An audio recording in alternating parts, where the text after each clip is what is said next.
So, this is episode 3 of Shake AI with Me series. And today, let's talk about why do we need GPUs for training LLMs.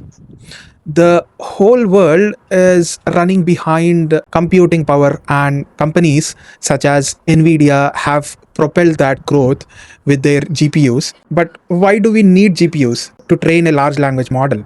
Can't AI companies just use CPUs? I mean, they technically can, but here's the problem. Training an LLM means doing the same type of mathematical operation, mainly matrix multiplications, trillions of times.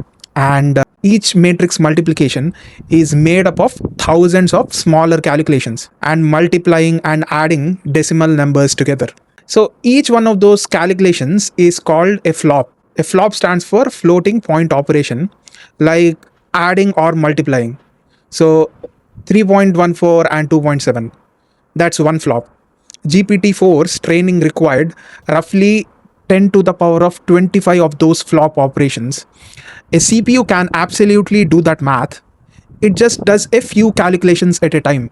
At that speed, training something like GPT-4 would take hundreds of years.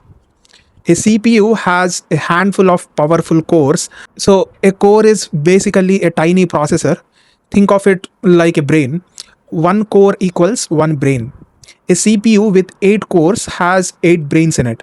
So each one is very smart. It can handle complicated, different types of tasks, but there are only 8 of them. But LLM training needs the same simple operation done billions or trillions of times in parallel. A GPU is built exactly for that. A single NVIDIA H100 has nearly 17,000 cores, equivalent to 17,000 brains. Each one is much simpler.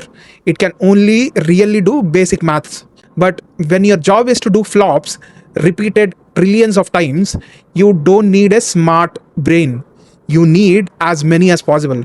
That's why GPT-4 needed 25,000 GPUs running non-stop for about 90 days and still costed over $60 million in compute alone.